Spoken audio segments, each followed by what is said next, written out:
So let's talk through the raw power of the traitor legions, which ones are strongest in Warhammer 40k and which ones are weakest, and a bit about some of the strongest tricks that they can each bring to the table.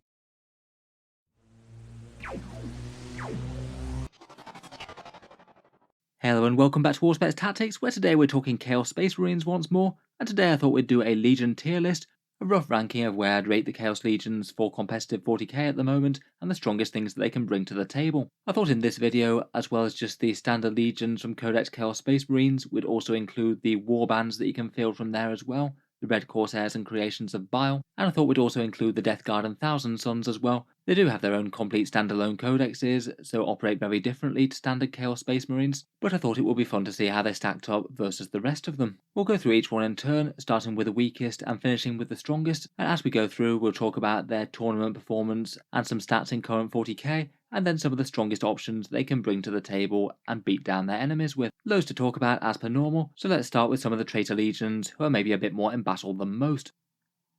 First up we have Tier 4, perhaps the weakest out of any of the selections, and honestly I think that Red Corsairs probably have the shortest end of the stick here, very few people choosing to play with them and not having that much success when they do.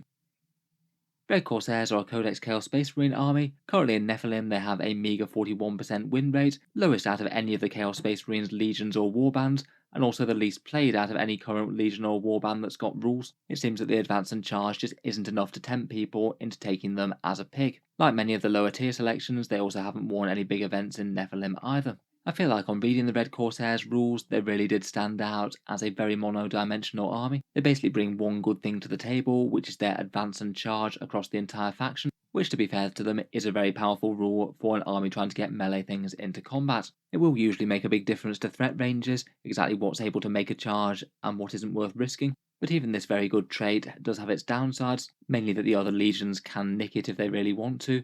Black Legion could have one unit advance and charge once per game, and there's less and less Dark Apostle Prayer to allow you to advance and charge as well. It is strong, but I feel like it's really let down by the rest of the rules section for them. They've got fewer warlord traits and relics than most, being a warband not a legion, and the ones that they do have are all kind of passable in my opinion. Not dreadful, but not better than the generic selections. They do have an interesting enough stratagem for Chaos Bikers. They get to hit them in combat and then fall back, though it does cost a couple of CP, and bikers maybe aren't the greatest hotness in the codex either. And Huron Blackheart I think is a touch overcosted. His chapter master style rerolls are nice, but he doesn't really have that much of a combat profile to back it up, and I feel like he could either be a bit more dangerous in melee or cost less. Overall it all just seems to culminate in people looking elsewhere than the Red Corsairs. Moving on to Tier 3, these are legions that I'd consider interesting in their own rights but overshadowed, and here I've chosen to rank the Iron Warriors, Night Lords, Alpha Legion and World Eaters. They've all got a few fun and interesting options, but maybe not quite enough to make them really compete with the top dogs. First up we've got a bit of Iron Within, Iron Without. The Iron Warriors currently have a 43% win rate in Nephilim, really quite low again unfortunately, despite the fact that on paper I do think that they have some pretty reasonable buffs out of their rules section, and they are taken a bit more than some of the other legions in terms of player selection at events.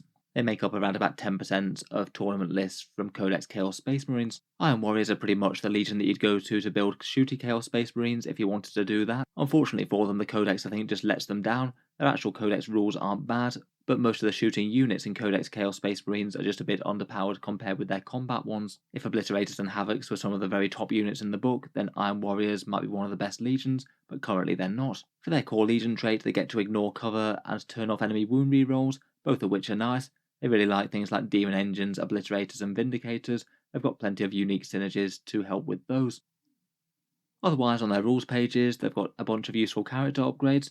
They really seem to go quite heavy on the buffing warlord traits. Bastion can give you objective secured, great for Terminators that'll be extra tough in Iron Warriors. Demonsmith can give you a +1 to hit, and Architect of Destruction are wanton rules, both nice for buffing a gunline. Unyielding Metal is a really good durability warlord trait, a 5+ Feel No Pain and +1 toughness, and the Techno-Venomous Mecha Tendrils are kind of hilarious. If you're taking vehicles, it makes a Warpsmith very tempting, as he actually gets some pretty mighty melee with all those mortal wounds, and also better repairs thrown in. Stratagems wise, I feel like the very best one is a 1 or 2 CP for -1 damage, really big if you get hit by a 2 damage attack. They've got a 5+ save against mortal wounds they can do as well, a 1 CP one to help destroy enemy tanks, and 2 CP for making a Demon Engine -1 to wound, though I guess that might compete with the -1 damage one that you can get on those. Overall, if you do want to make solid shooty Chaos Space Marines work, then the Iron Warriors aren't bad, but currently certainly struggling compared with the Combat Legions.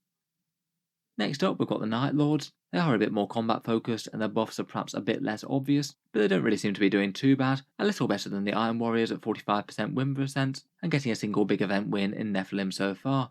They are only a very small amount of army selections though, only around 6% of lists. The Night Lords build around their leadership shenanigans, they get some innate debuffs against enemy units, and then +1 to wound in combat against them if they reduce them down to leadership 5. It's a very good rule if it triggers, but against some armies it's just not going to. Things like Necrons and Custodes are going to be very hard to get down to that leadership bracket, even if they combine them with Raptors or their various flavours of Demonkin. They might enjoy being allied to Chaos Demons as well, which can give you another different type of fear. From character upgrades, they've got a few good ones, a reasonable melee relic in the Claw of the Stygian Count. Dirty Fighter can make an enemy unit fight last, pretty much always handy to have in a melee army. Murderous Reputation can cancel enemy obseg, really quite nice to have on the front lines alongside your troops.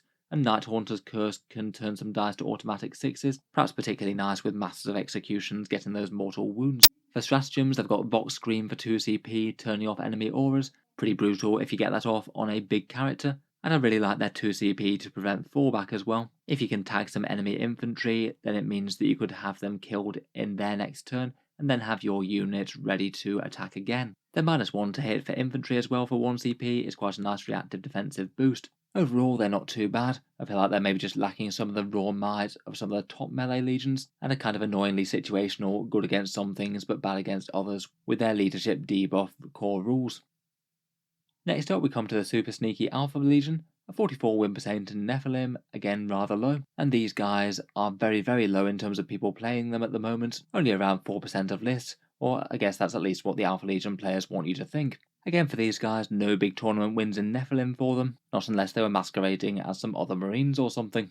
The Alpha Legion tend to operate as a bit more of a ranged legion with guerrilla warfare rules on the side. They get their -1 to hit at longer range and also fallback and charge as well, also having a stratagem for fallback and shoot, so they're going to be hard to pin down. Typically, I think most of their forces want to be really quite heavy on the infantry units. They've got things like pre-game moves, the conceal stratagem, and falling back and shooting and charging, all potentially quite powerful if you're protecting something that's really quite devastating and has some high damage. Otherwise, for their character upgrades, Master of Diversion can allow you to redeploy some units, really quite good for getting them in the right place to strike. Covert Control can give you objectives secured on your Terminators, often a bit of a prize seeing as they can be made so durable, and there's a couple of interesting infantry relics, a fast moving Chaos Lord that can go through things with the Mind Veil, maybe not too bad if you're missing your jump packs, and the Drake Scale Plate has some strong armour. I do quite like their situational stratagem as well to blow up an enemy vehicle automatically if you do manage to get it gunned down in a key place. Overall, I do feel like they have some really interesting and sneaky tricks. I do like the pre-game move to get powerful units into place as well, but again maybe just lacks the raw might of the top legions, who can get some very big direct buffs to damage and defense and movement. Next up, we've got the World Eaters, very much an opposite end of the spectrum to the Alpha Legion, who don't really enjoy subtlety too much, and more just breaking your head with a great big chain axe. World Eaters are of course waiting for their new codex at this point, though it does seem that really quite a lot of people are playing them in game at the moment. Again, they're around about 10% of Chaos Space Marine army lists, despite being fairly underwhelming on the table at around about 42% win rate. Again, despite a reasonable showing on tournament tables, they're still not taking down GTs or anything in Nephilim, with 0 big event wins. World Eaters aren't particularly subtle, just bring you massive amounts of raw melee damage, +1 attacks in the first round of melee, and a few handy stratagems, again including a pre-game move, all the better for getting scary units into the enemy, and also some psychic denial with Scorn of Sorcery, and various ways to boost their combat prowess with extra AP or strength. I'd say that Troops Corn Berserkers are another really good asset to them. Really nice to have some proper damage dealers in the troop slot, happily chewing up the enemy and then also taking the points after. Otherwise though, I feel like they do have a bunch of different weaknesses. No Psychers means that you're locked out of some of the strongest rules in Codex Chaos Space Marines, and also not being able to take other gods' marks also cost you a lot of choices. Several of the biggest and best buffs and demon weapons and things are locked to other gods. On top of that, their White Dwarf Index, Relics and Warlord traits don't really stack up well against the standard Chaos Space Marine ones. Even if you just want raw combat damage, which a few of them do, you might well be better with things like Flames of Spite. Overall, I think they've definitely got their strengths and weaknesses. It definitely doesn't seem to be coming together for them too well at the moment, but of course this is a bit of a placeholder dex until they actually get their full codex in the new year, so I guess watch this space for future developments. We'll certainly be covering the World Eaters codex and how it's doing at the time. Moving on to tier 2, and here we get into the really good stuff. I'd rate all of these as strong competitive Chaos armies. They can absolutely compete with some of the highest levels of enemy play, but I'd say that these guys are just a little bit behind the Legions on the very top spot, though I must stress not very much at all. Here we've got Black Legion, Word Bearers, and I've chosen to rank the Thousand Sons and Death Guard here as well, all of which bring their unique and powerful combos of Chaos onto the board. Starting out with perhaps the first among traitors, we've got the Black Legion. They've got a solid 50% win rate and are the single most played of any of the core Chaos Space Marine Codex factions, 20% of all the picks from that book. It honestly is a bit weird that between that and their very high player rates, they haven't actually taken down any big event wins in Nephilim that I've seen. Kind of a disparity there, though they've certainly placed well at plenty of tournaments. Black Legion are of course Abaddon the Despoiler's Legion. They used to have a fairly worthless Legion trait, but that's been boosted significantly. A +1 to hit against the closest unit or when the units are charging, making them into a very aggressive army to play. Perhaps out of any of the choices, they do have some very nice synergy with Terminators and Legionaries. Terminators really like the +1 to hit, particularly for the Power Fists. They make great use of Abaddon's rerolls, and have some other decent support options like the Cloak of Conquest for Obsec. Legionaries are perhaps particularly relevant with their Heralds of Doom stratagem. Turning off enemy objective secured for a turn should guarantee you an objective if you actually need to use the stratagem. Abaddon the Despoiler, of course, needs his own mention. He is perhaps one of the single strongest Chaos Space Marine models out of any of them. Awesome damage, awesome defense, and spectacular buffs, particularly in Black Legion where he makes the units reroll to hit and to wound as well. He pops up in more competitive Chaos lists than he doesn't, and he's more auto-include than ever in Black Legion. Otherwise, for their various different unique options, they've got a fair bit of character support.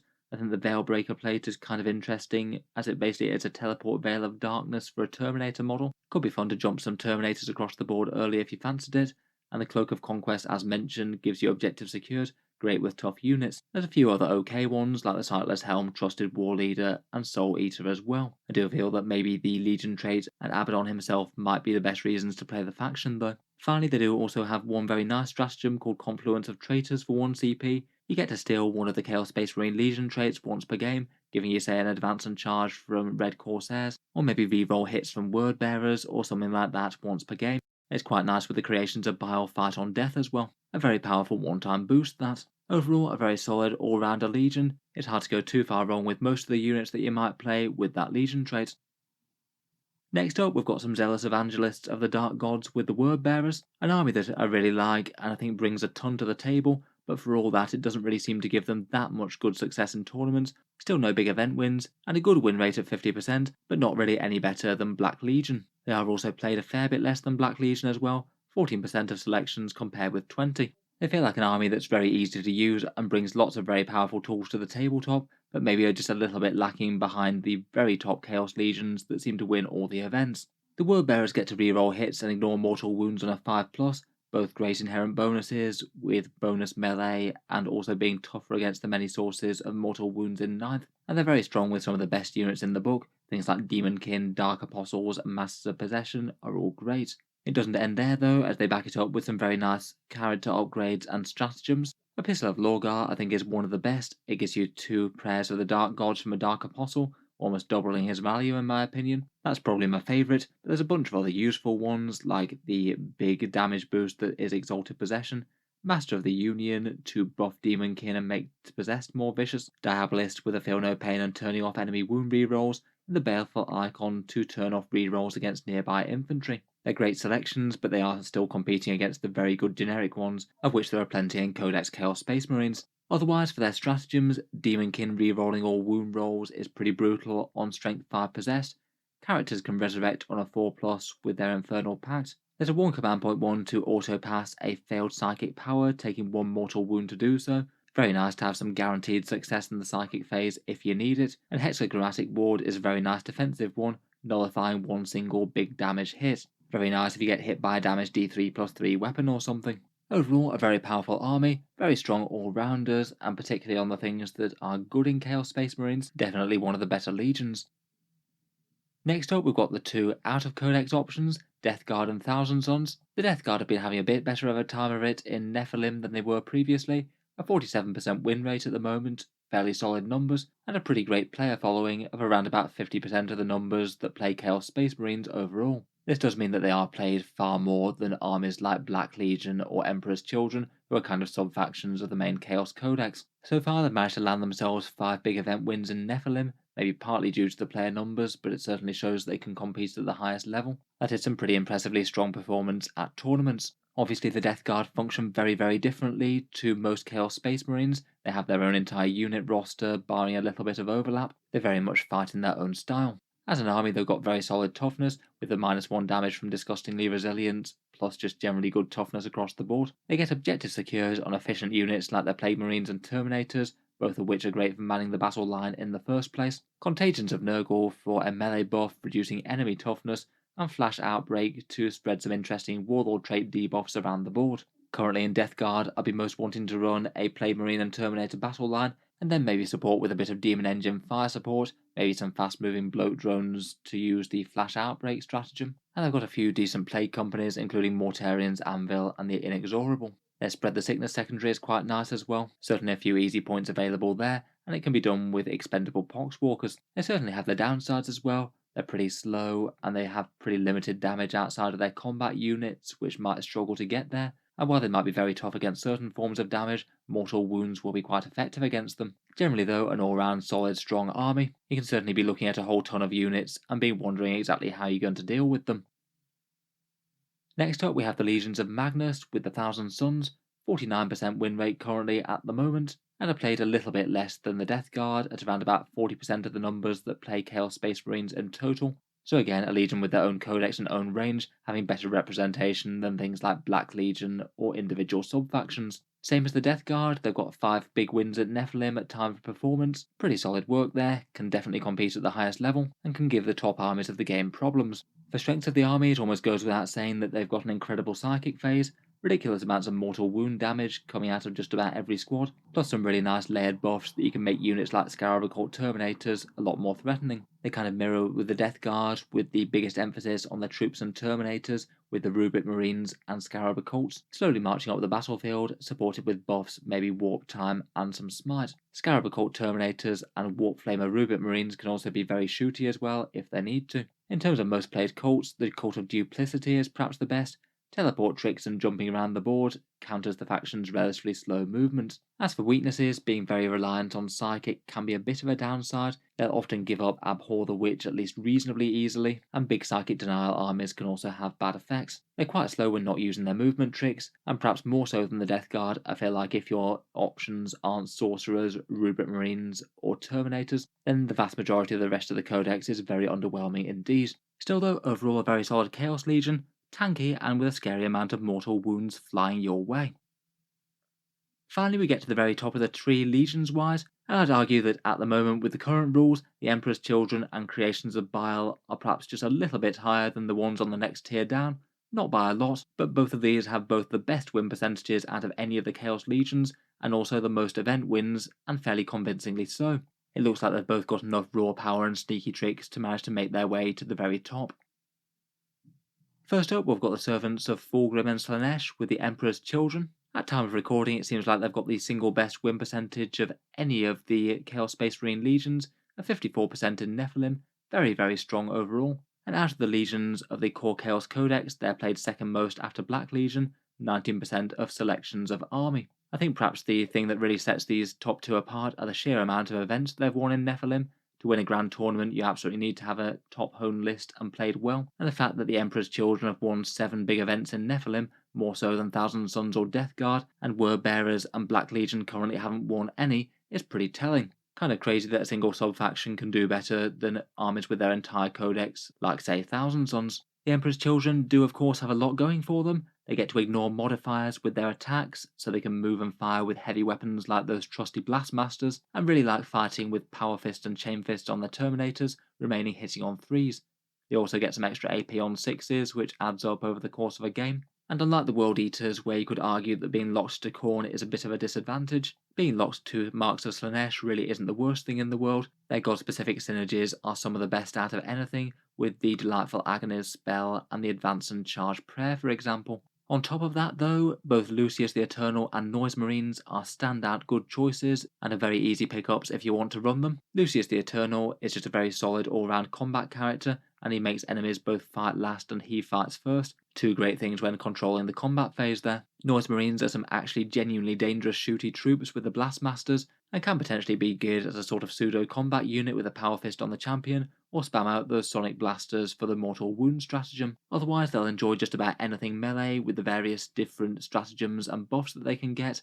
Plus their Smash characters, things like Demon Princes and Lords Discordant are very nice as well. Fights first plus a heroic intervention is nice, and they also have the option to make enemies fight last as well, also very brutal. I'd say at a weaker sections of the codex, maybe their character upgrades just aren't particularly outstanding. They generally have to rely on the very good ones that are generic to Codex Chaos Space Marines, but I suppose if you were taking unique Emperor's Children selections, Endless Grin isn't too bad to make a unit tougher and resurrect on death, and if you can keep Fatal Solency fast moving throughout the enemy and firing each turn, you average chucking out 3 mortal wounds at close range each time it fires, and that's going to add up very quickly if you can get a turn or two shooting him with it. Then the stratagems are perhaps the best out of just about any one of the Chaos Space Marine legions. There's multiple different options for various flavours of melee damage buff, really depends on exactly what's fighting and what you're fighting, and also the fights in death rule as well, which is great if you have an enemy unit just about to charge and kill one of your own combat units. Also super powerful is the way that you can get a d6 plus 6 inch charge or an automatic advance of 6 inches. That could often make one important unit get all the way to combat when otherwise they just would have been out of range or too out of range to make a reliable charge at least. And for 1 CP they've also got Heroic Intervention on a core Demonkin or character unit. Again, that will combine very nicely with the Marco Slanesh, which typically lets you fight first. Overall, it adds up into a very powerful legion. I'd say the stratagems are perhaps the main thing that carry them high, but Lucius, Noise Marines, and Slanesh synergies certainly do their own bit as well. Overall, devastatingly strong. They recently also took down the London Grand Tournament, one of the biggest 40k calendar events of the year. Lastly, for our strongest Chaos Space Marines, we come to the creations of Bile, a Chaos warband that's been absolutely ravaging their way through the Nephilim games. Currently they've got a 53% win rate overall at the moment, and are the third most played Chaos Space Marine Codex option. These guys though seem to be especially adapted for the very top of tournaments and things. They've won a pretty crazy 10 grand tournament so far in Nephilim, which I think is pretty ridiculous for a sub-faction, doubling out the event wins of the Death Guard and the Thousand Sons, and of course being 10 more than Wordbearers or Black Legion. As a warband rather than a legion, again they have a little bit less support like the Red Corsairs at the bottom of the pile, but it does seem that the powerful stuff that they get here is enough to really propel them into the stratosphere. Creations of Bile are almost a bit of a counter melee type army, because if you kill one of them, they get to fight in death if they're not already fought, so it means that if your opponent relies on combat to kill your guys, they can't just wipe out your entire squads with something very, very scary without you getting to fight back and likely tear down a few of them in return. They also get a +1 strength and +1 movement, both of which are very, very nice for a combat focused army, though I would say they're probably the lesser of the buffs. Accordingly, the creations of Bile will love anything combat focused. Terminators will be a staple for them as always, as will things like Possessed and Warp Talons, strong combat infantry. I think perhaps the other major attractive thing for the faction is their advance and charge stratagem for a core unit. Can be very nice to get something like a Terminator unit into combat. Otherwise, Bile himself, I must admit, does seem to be a bit on the weedier side. The majority of competitive lists don't seem to take him. He's not actually too terrible in combat, but the buffs that he can put on units are just at direct conflict with them taking marks, which already give you some pretty reliable buffs and synergies, and generally rolling a random buff for his augmentations just doesn't work that well. Typically for character upgrades, again I just fall back on the very good generic traits out of Codex Chaos Space Marines. The Bile ones aren't bad, but when you've got things like Flames of Spite and Demon Weapons on the go, you just might not need it that much. Maybe out of their selections, farming CP with the Helm of All-Seeing isn't too bad, and I guess you could use any of the Warlord traits for combat characters in a Bile army, but I typically prefer Flames of Spite. They do also have a 1 CP for a core Demonkin or character stratagem to get -1 to hit in combat. That one's also pretty useful support for a combat army. Overall, pretty terrifying to face on the other side of the field, particularly if you have mainly combat troops yourself. Fights in death is a hugely powerful rule, though I feel like they are an army that might wax and wane a little bit depending on how good combat armies are. The more melee armies that are in the meta, probably the better that they'll do. So there we have it then, a bit of a tier list of correct Chaos Space Marine legions at the moment, with some current tournament results and some of their strongest selections. Let me know your thoughts on the ranking. Would you agree with the selections, or would you have rated anything higher or lower, and if so, let me know why. I know these are always a little bit arbitrary, but they are quite fun to talk about the legions in a different light. If you've enjoyed the video, then feel free to subscribe to Auspex Tactics, but I'll certainly keep the regular 40k videos coming. I'm sure we'll have plenty more for the Chaos. Finally, if you do want another video to watch, I'll also link down my strengths and weaknesses of every Chaos Space Marine unit in the video description. Again, a bit of an overview as to what's strong and what's not, and what are the positives and negatives of running each one.